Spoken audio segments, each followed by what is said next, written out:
everyone, and here, the little Frenchie in Big Texas. Welcome to my channel. So today we are going to talk about supply chain and how it affects what you see on the shelves. So of course, I'm talking about what I see here in the greater Houston area. And let me start by telling you this is not improving. Every time I post an update, the situation is just getting worse. But before taking you to my local stores here so that I show you what I see or what I no longer see rather on the shelves, let's talk about the factors that are affecting today's environment, because all the problems we had last year with the ports and so on, they're still not solved.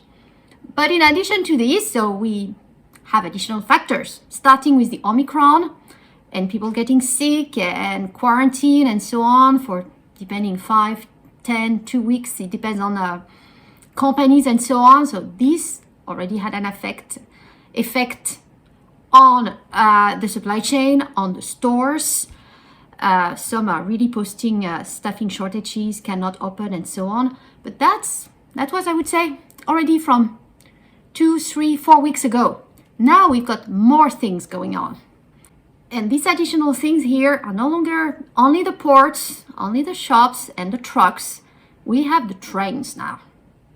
So I think most of you have seen these pictures out of the Los Angeles area of the Union Pacific's train tracks, train yards getting looted. So that is happening already. California, LA area.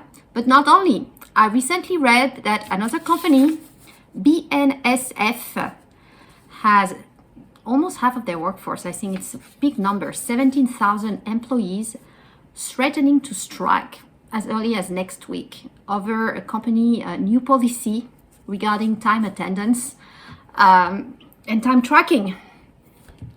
So that's one of the largest rail company in the US. What effect do you think this will have on our supply chain? And in addition to all this, now we also have this new regulation imposed, I believe, by Canada over the truck drivers going over the border, whether it's America, US to Canada or Canada to US, they have to be vaccinated now. So it's a vaccine mandate. And these truck drivers, there's a rather high percentage that is not vaccinated. I believe it's roughly about 25% on the Canadian side and 40% here on the US side, which are pretty large numbers. So once again here, what's going to happen? Less truck, less drivers means less truck, less commodities going across the border. So less on your shelves, and not only less on the shelves, it also means price increases. So it's all happening in addition to the bad weather. That's not helping either, but what can we do on that one? It's there, okay. We got bad weather every year. Winter is not easy, but that just everything sums up here. And it sums up to having very empty shelves. What I see here, I went to my local H-E-B about 10 days ago.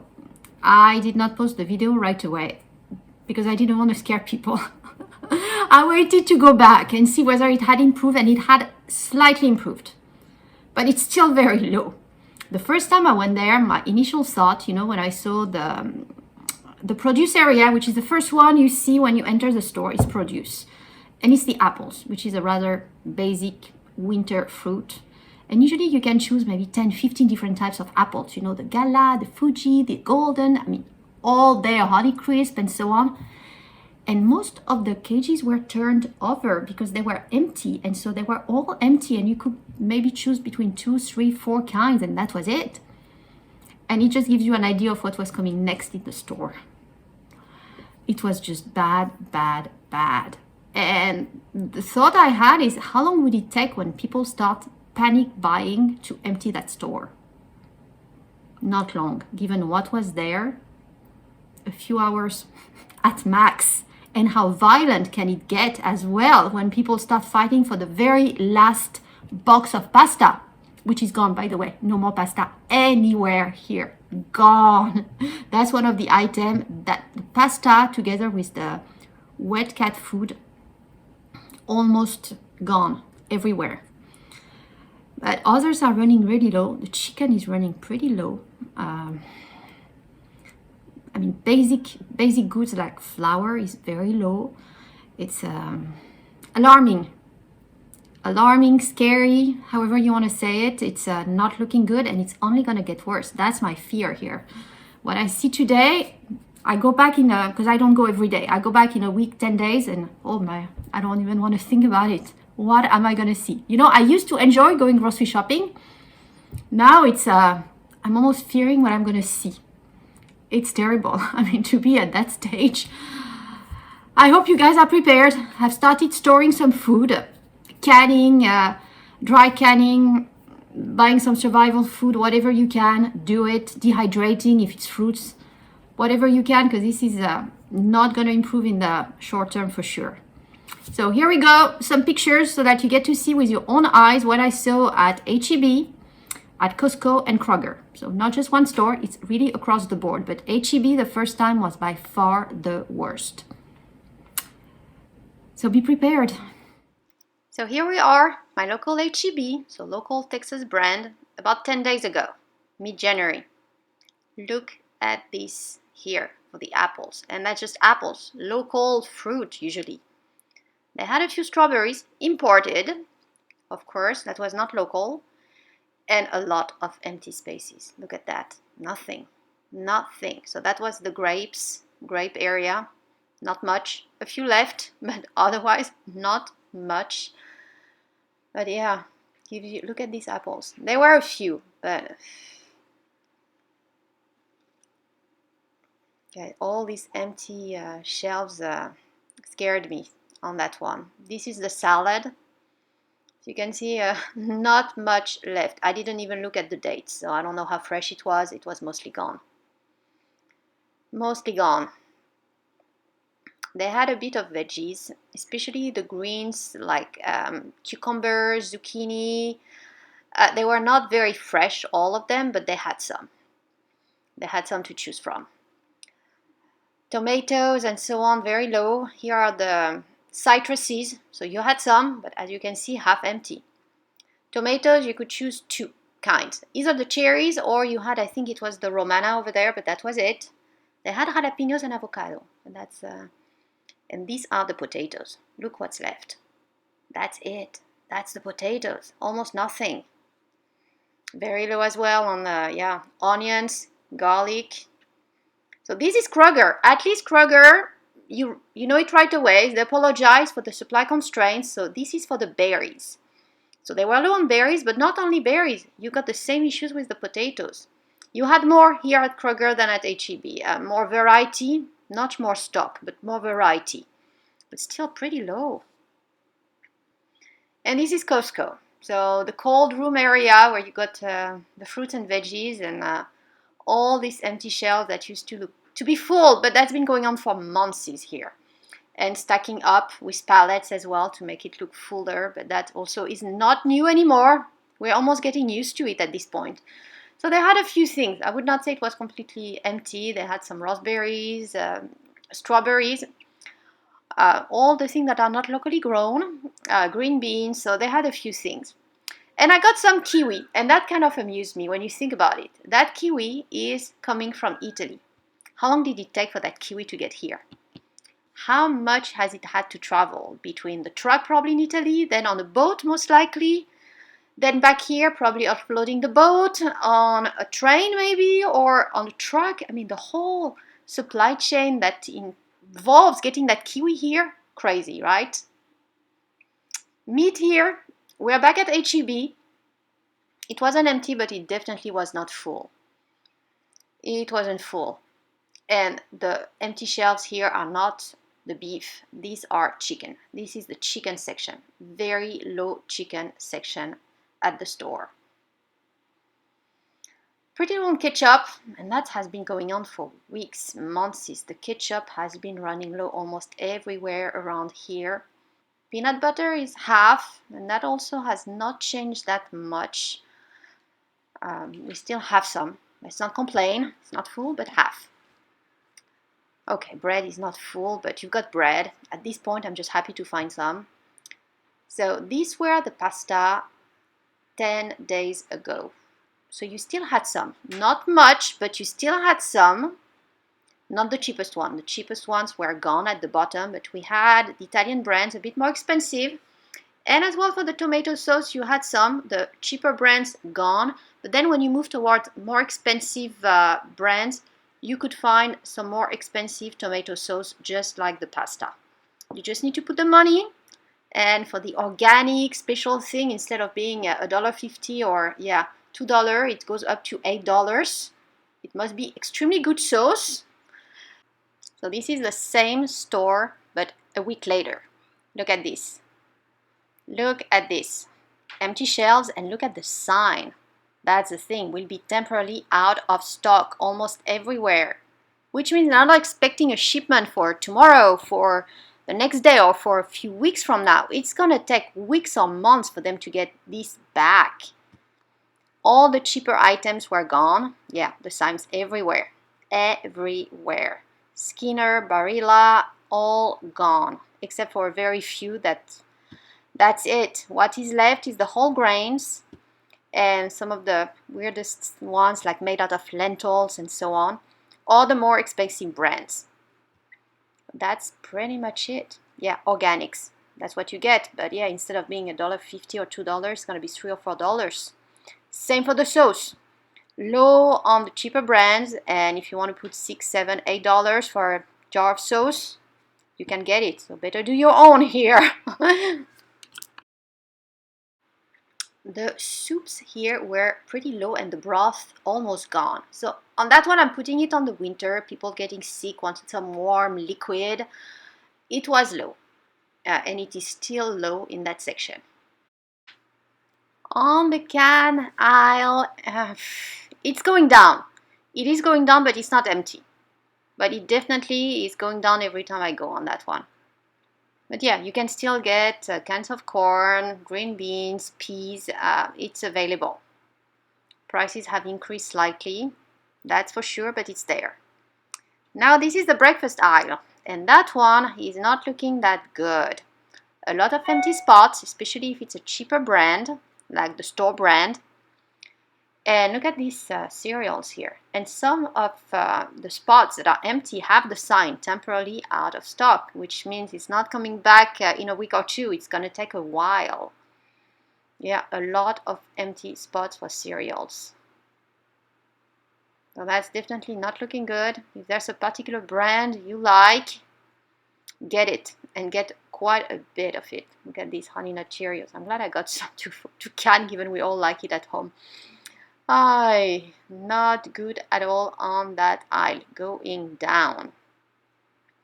Same on the chips. Here is the chips. So it's more on the junk food side, but it's you've got more and more empty spaces here. But it's not empty. You can still get it. So if you got a particular flavor, get it now. Even we still have it. Moving to the dairy here. So this is Costco, the cold room. As you can see, there were plenty of eggs and plenty of milk here. A lot of whole milk. The only thing is that it increased again in price. $3.35. They're increasing by 10 cents every few weeks right now. And it's interesting because the skim milk is not as expensive. But yeah, they had some. Kroger on the other side, look at this. That's the whole milk. It is empty.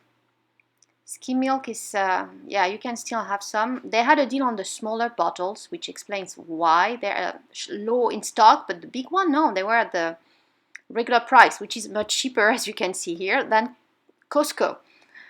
Which might explain why they're running low first. And they had some at H-E-B. H-E-B was decently stocked, better than here, but not as full as Costco.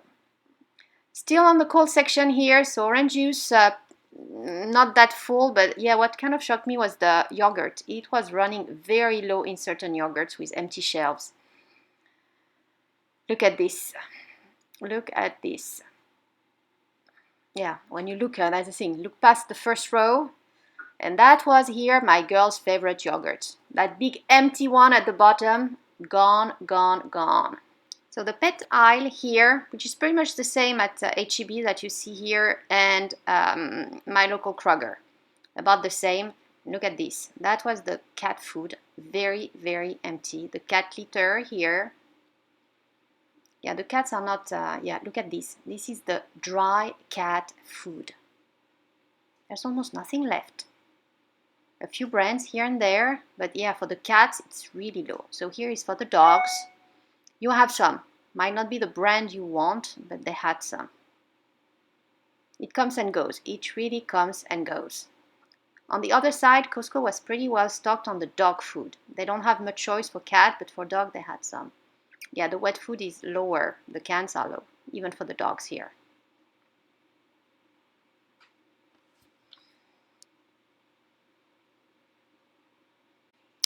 So this is the same aisle 10 days later. So the dry food has not improved. It actually got worse here. All the Friskies and so on. Gone, gone, gone. Nothing left. So the cat, yeah, not looking too good. The same brand. They had the IAMs 10 days ago and still there. So it hasn't changed. They have not received anything pretty much on that side. Opposite side, they had a tiny bit more wet food. And they had the wet food my cat likes, which is the Fancy Feast. Not much, huh? Not much, but they had some. So I did grab a few. Actually, quite a few. Yeah, they had the seafood one. So let's go. Tuna, salmon, seafood. The cats love it. But yeah, it's running low. It's luck pretty much now when you find something at the store. And if you wanted some frozen French fries, that was not your lucky day. Look at these shelves here.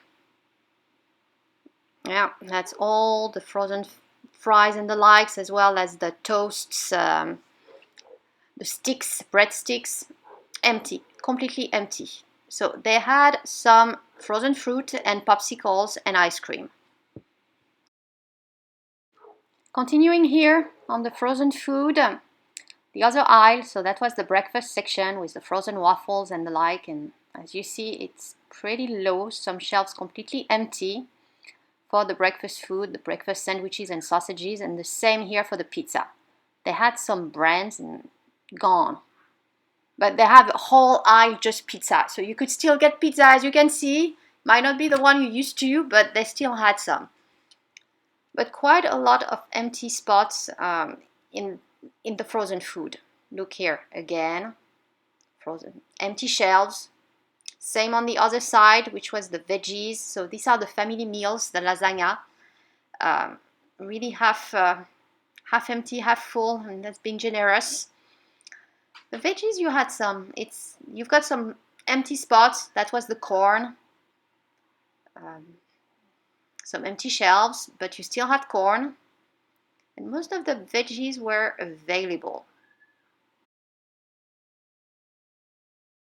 So very same aisle here. A week later, 10 days later, same emptiness. So still no French fries, very few breadsticks. But what was interesting is the sign we had. Nice print inside. Due to industry production delays, some frozen potato items may have limited availabilities. Very limited, as you can see here. And now finishing the trip in the personal care aisles. So these are the shampoos, conditioner, and look what's left. I mean, that is what I call fronting here. When you still have one to front, that's the thing. In some cases, there's nothing.